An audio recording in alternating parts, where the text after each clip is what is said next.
As our war in Asia gets bigger, a largely unnoticed victory over the communists has been decisively won in Southeast Asia.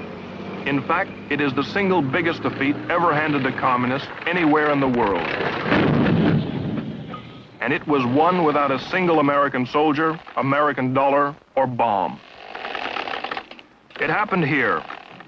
On the map, it resembles an abstract painting. It is, in fact, a chain of 3,000 exotic and bountiful islands. Together they form Indonesia, the world's 6th most populous country. Geographically, it dominates Southeast Asia, and politically, as the former ally of Peking, threatened to become the communist Southern Front in the malignant battle for Asia, a massive end run around Vietnam. 16 months ago, these beautiful and tranquil-looking islands exploded with stunning violence. Indonesia is still in a state of shock. Without warning, Indonesia's 3 million communists tried to seize total control of the government by killing their opposition in a single night of assassination. This act, in turn, was revenged by the slaughter and arrest of 500,000 suspected communists. The terror and the trouble is by no means over. Indonesia's present turmoil, conflict, and power struggle is not altogether new. The Balinese kecak, a kind of Hindu passion play, illustrates vividly the complex and alien struggle going on today. Here the priest blesses the participants, 100 men representing rival armies of monkeys, one good, the other evil, each convinced they are in the right.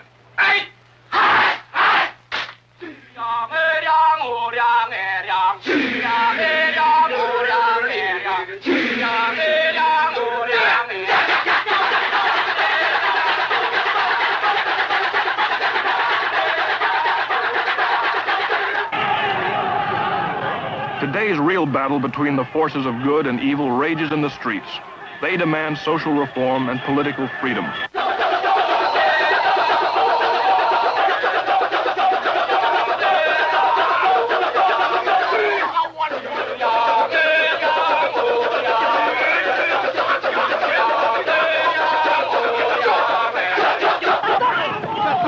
Their cry is not down with America or Yankee go home. What they are demanding, in effect, is down with the communists, Yankee come back.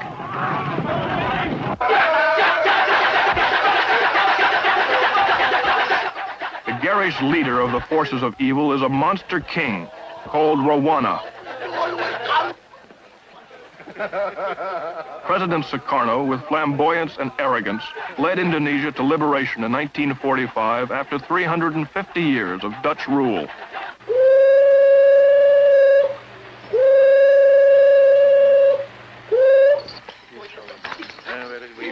He also let his nation fall under communist influence, into bankruptcy and chaos.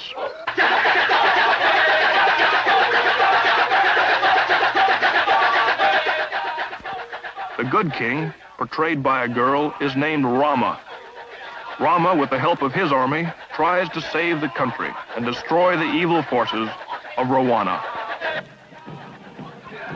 Today it is General Suharto and his army that crushed the communist coup. It is Suharto that leads the effort to remove President Sukarno.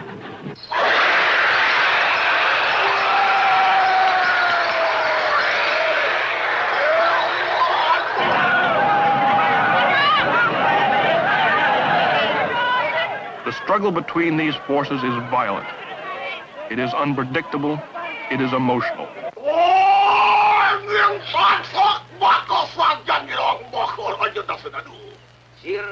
In Hindu mythology, we are told the battle can never be won because all good has some evil in it and all evil has some good.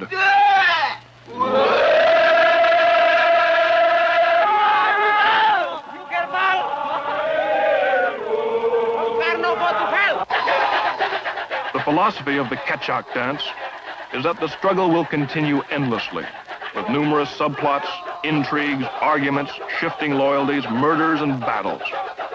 This is precisely what's happening in Indonesia today.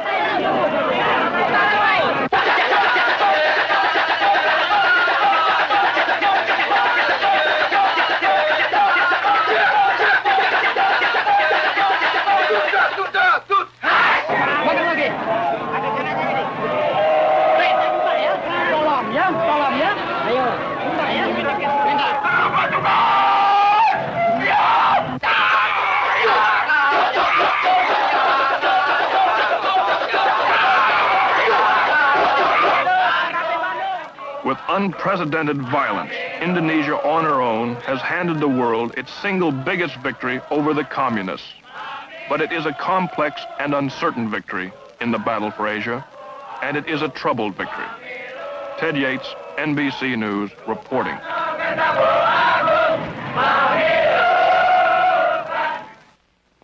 In theory, at least, all factual information about Indonesia is contained here, the Bureau of Statistics. Before the United Nations was expelled 2 years ago, it spent about $1 million on such things as helping conduct a national census. But the census, like instruction on the Statistic Bureau itself, was never finished. When the Indonesian minister in charge of the census read the first depressing statistics, he denounced the UN survey as an imperialist plot, and the project collapsed. So virtually nothing is known about the world's sixth largest nation. They think their population is 109 million. They think they have something over 300 ethnic groups, 250 distinct languages, and a booming birth rate. They are trying to learn the size of their army and bureaucracy, as well as the condition of trade, industry, and manufacturing, the level of education, transportation, communication, and housing. It's slow work. They run out of data cards for their 2 computers, so what statistics they do have are compiled by hand, computed on the abacus, a tabulating device invented in the 6th century.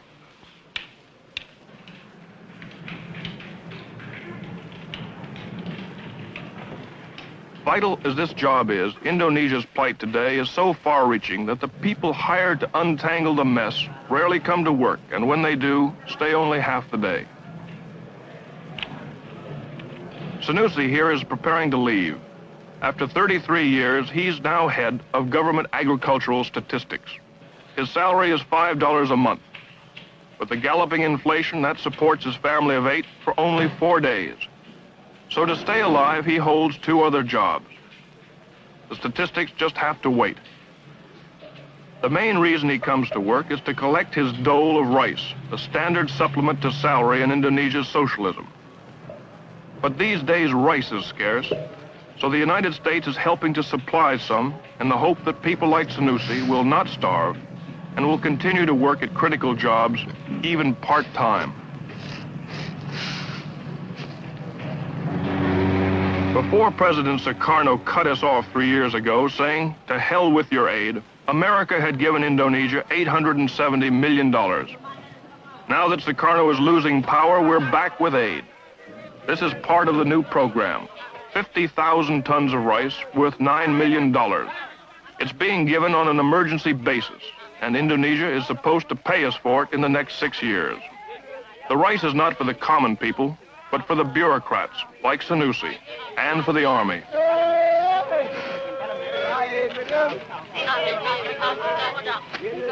About 3% of the rice never reaches its destination.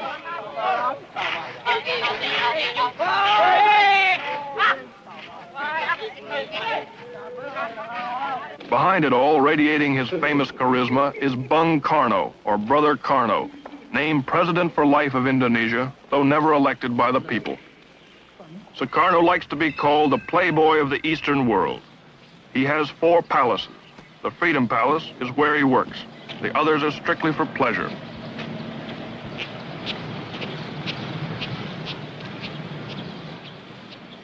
Besides having the largest collection of nude art in Asia, he's a devout Muslim who's pilgrimaged to Mecca. But now he's at odds with his church. They claim he has too many wives, 6 instead of 4. But this is the least of his problems these days. The supreme farmer, the supreme Boy Scout, the supreme philanthropist, the supreme guardian of the justice, the supreme guardian of the Muslim faith, to mention a few of the titles he's conferred on himself, is being stripped of his power and implicated not only in the unsuccessful communist plot to seize Indonesia, but also for the economic ruin that strickens his country.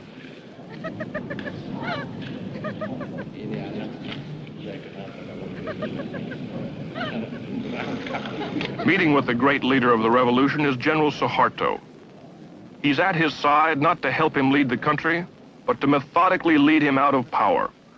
Suharto heads what is called the New Order. Relentlessly, they are opening to public scrutiny the corruption and conspiracies of his regime.